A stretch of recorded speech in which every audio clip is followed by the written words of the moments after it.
பாட்டாளி மக்கள் கட்சியின் ஆணிவேராகவும் ஆலமரமாகவும் இருந்து வருகின்ற நமது சமூக நீதி காவலர் டாக்டர் ஐயா அவர்களை வணங்கியும், கௌரவ தலைவர் தியாகச்சம்மல் ஜி.கே. மணி அவர்களையும், வன்னிய சங்க தலைவர் பூத்தா அருள்மொழி அவர்களையும், முன்னாள் தலைவர் பேராசிரியர் தீரன் அவர்களையும், இந்த சேலத்து சிங்கம் அருள் அவர்களையும் எல்லோரையும் வணங்கி உங்கள் அனைவரையும் என்னுடைய வணக்கத்தை சொல்லிக்கொள்கிறேன். இவ்வளவு தூரம் டிராவல் பண்ணி பல 100 கிலோமீட்டர் பயணம் செஞ்சு எதுக்காக நாம் இங்கே கூடியிருக்கிறோம்? பதவிக்காகவா? இல்லை பணத்துக்காகவா? இல்லை ஒரு சில கும்பல் போல நாடகம் ஆடவா? மக்களை ஏமாத்தவா? இல்லவே இல்லை. நம்ம ஐயா மேலே நாம் வச்சிருக்கிற அந்த பாசம், அந்த நம்பிக்கை, நம்ம சமூகத்துக்கு இத்தனை ஆண்டுகளாக போராடியவர் என்ற அந்த நன்றி உணர்வு, இதுக்காகத்தானே நாம் இங்கே எல்லாரும் வந்து உட்கார்ந்துட்டு இருக்கோம். உங்கள் முகத்தை எல்லாம் பார்க்கும்போது எனக்கு நன்றி உணர்ச்சி பெருக்கெடுக்குது. என் உயிருக்கும் மேலான, என் குடும்பமான, என் பாசத்துக்குரிய உறவுகளே, எல்லோருக்கும் என் வணக்கங்கள்.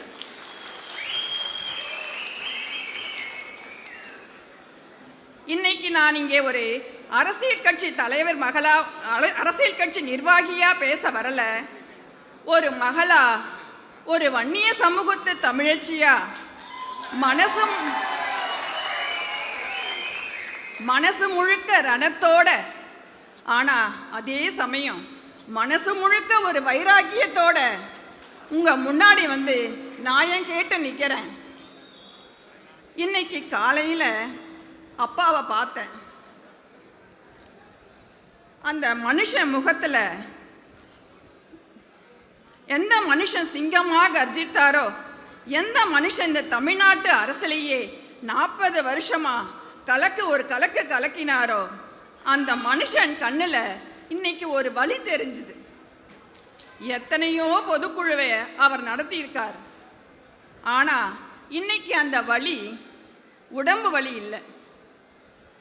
தான் பெத்த பிள்ளையே, தன் மாரோடு அணைச்ச வளர்த்த பிள்ளைகளே, சுயநலத்துக்காக தன்னை முதுகுல குத்தனதால வந்த அந்த ஏமாற்றத்தின் வலி அது. கடந்த சில மாசமா என்ன நடக்குதுன்னு நீங்கள் எல்லாம் பார்த்துட்டு தான் இருக்கீங்க. ஐயாவை அசிங்கப்படுத்துகிறாங்க, அவமானப்படுத்துகிறாங்க, கேவலமாக பேசுகிறாங்க. ஐயா பேரில் இருக்கிற கட்சியை ஐயா கிட்ட இருந்தே பிடுங்குறாங்க. இதையெல்லாம் பார்த்துட்டு இனியும் நான் சும்மா இருந்தா நான் அவருக்கு பிறந்த ஒரு நல்ல மகளே இல்லை.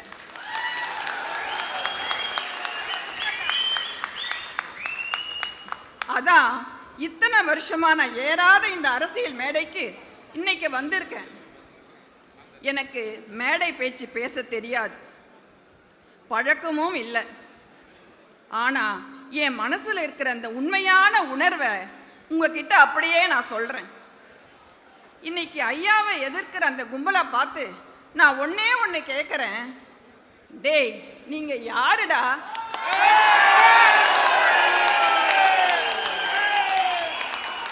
உங்களுக்கு என்னடா தகுதி இருக்கு ஐயாவை கேள்வி கேட்க? இன்னைக்கு கோட்டு சூட்டு போட்டுக்கிட்டு கார்ல வந்து இறங்குங்கிறீங்களே தம்பி அன்புமணி, அந்த கோட்டு சூட்டு யாரு கொடுத்தது? ஐயா ஐயா ஐயா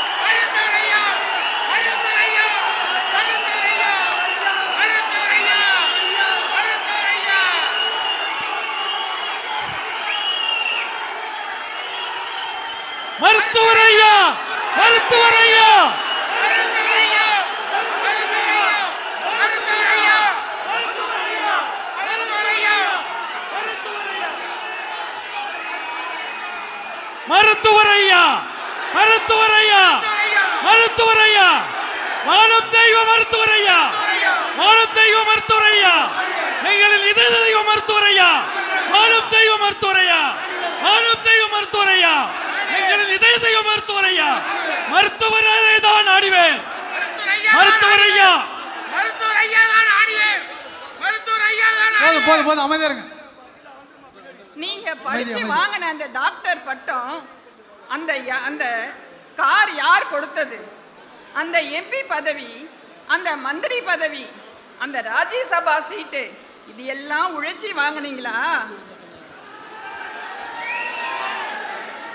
சொல்லுங்க தம்பி, சொல்லுங்க. இது நீங்க உழைச்சி வாங்கினதா? இல்ல, இது எங்க ஐயா உங்களுக்கு போட்ட பிச்சை.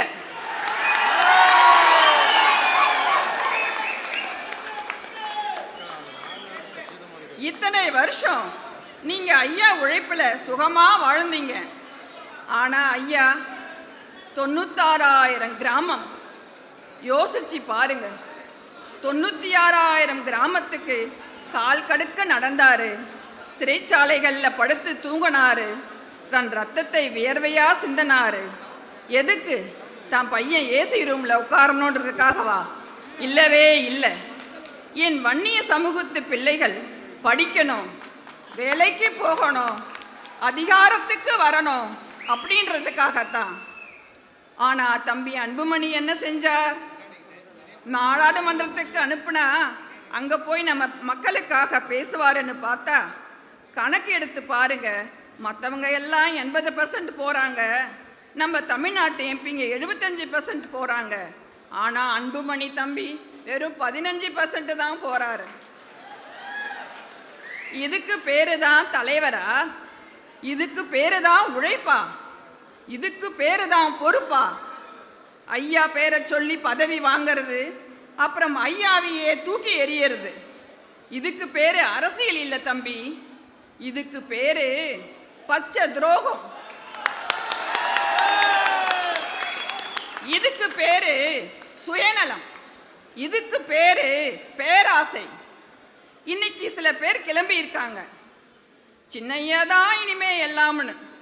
நான் அவங்க கிட்ட ஒண்ணு கேட்குறேன், ஐயா கிராம கிராமமா கட்சியை வளர்த்தப்ப நீங்க எல்லாம் எங்க போனீங்க?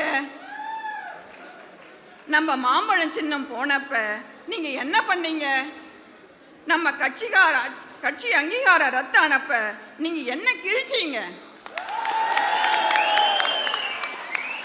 கட்சியை கண்டுக்காம நான் தான் தலைவர்னு சொன்னா ஏத்துக்குவோமா? கட்சியை கண்டுக்காம சுயநலமா இருந்துட்டு இப்போ நான் தான் தலைவர்னு சொன்னா ஏத்துக்குவோமா? வாங்கடா, மறுபடியும் மக்கள் கிட்ட போவோம், மறுபடியும் பழைய மாதிரி போராடுவோம், நம்ம அரசியல் மக்களுக்கான அரசியல் என்பதில் உறுதியாவோம்னு ஐயா கூப்பிடுறாரு. அதுக்கு இவங்க சொல்றாங்க, ஐயோ ஐயாவுக்கு பைத்தியம் பிடிச்சிருச்சுன்னு. ஆமாங்க, அவருக்கு பைத்தியம்தான் பிடிச்சிருக்கு, மக்கள் மேல பைத்தியம், இந்த மண் மேல பைத்தியம். ஐயாங்கிறது வெறும் பேர் இல்லை, ஐயாங்கிறது இந்த பாட்டாளி மக்கள் கட்சியுடைய ஆன்மா, ஐயாங்கிறது இந்த பாட்டாளி மக்கள் கட்சியுடைய உயிர். ஐயா உயிரை எடுத்துக்கிட்டு உடம்பு நடமாட முடியுமா? ஐயா இல்லாத இந்த பாமக பிணத்துக்கு சமம். அந்த பிணத்தை வச்சு அரசியல் பண்ணலாம்னு அன்புமணி டீம் நினைக்குது. ஆனா இந்த ஸ்ரீகாந்தி உயிரோடு இருக்கும் வரைக்கும்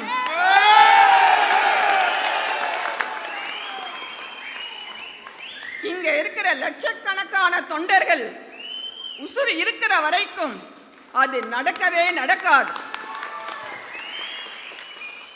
சொந்தங்களே கலங்காதீங்க, நடக்கிறதையெல்லாம் பார்த்து பயப்படாதீங்க.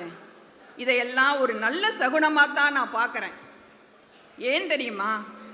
நம்ம கட்சி இத்தனை நாளாக பிடிச்சிருந்த பீடையெல்லாம் தானாக கழிஞ்சு போயிடுச்சு. துரோகிகள் எல்லாம் போயிட்டாங்க, சுயநலவாதிகளும் போயிட்டாங்க. இப்போ ஐயா கிட்ட மிச்சம் இருக்கிறது யாரு?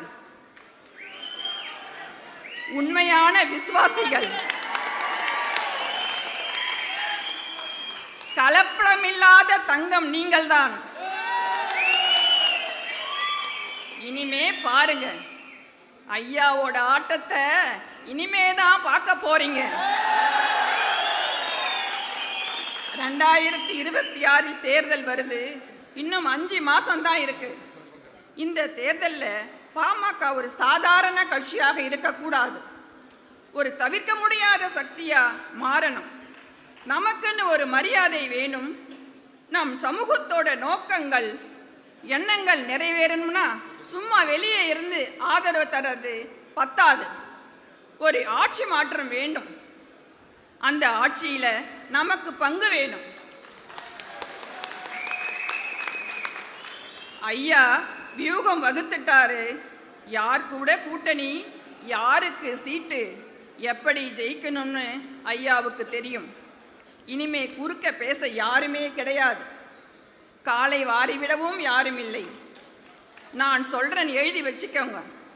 வரப்போற எலெக்ஷன்ல குறைஞ்சது 25 எம்எல்ஏக்களோட நம்ம ஐயா சட்டசபைக்குள்ள நுழைவார். நம்ம இழந்த சின்னம், அந்த மாம்பழம் மீண்டும் நம் கைக்கு வரும். கடைசியா ஒன்னே ஒன்று சொல்றேன். தம்பி அன்புமணிக்கு அதிகாரம் வேணும்னா அவர் தனியா கட்சி ஆரம்பிச்சு போகட்டும். ஆனா இது ஐயா கட்டின கோட்டை. இங்கே ஐயாதான் ராஜா. நீங்க எல்லாரும் தான் மந்திரிங்க. இனிமே நான் சும்மா இருக்க மாட்டேன். நான் ஐயா பொண்ணு மட்டும் இல்லை, நானும் ஒரு தொண்டன். ஊர் ஊரா வருவேன், வீடு வீடா வருவேன். நீங்க எல்லோரும் என் கூட வருவீங்களா? ஐயா கண்ணுல ஆனந்த கண்ணீரை வரவழைக்க தயாரா? அப்படின்னா ஒரு உறுதி எடுப்போம். துரோகத்தை வீழ்த்துவோம். ஐயாவின் கரத்தை வலுப்படுத்துவோம். 2026 கோட்டையை பிடிப்போம்.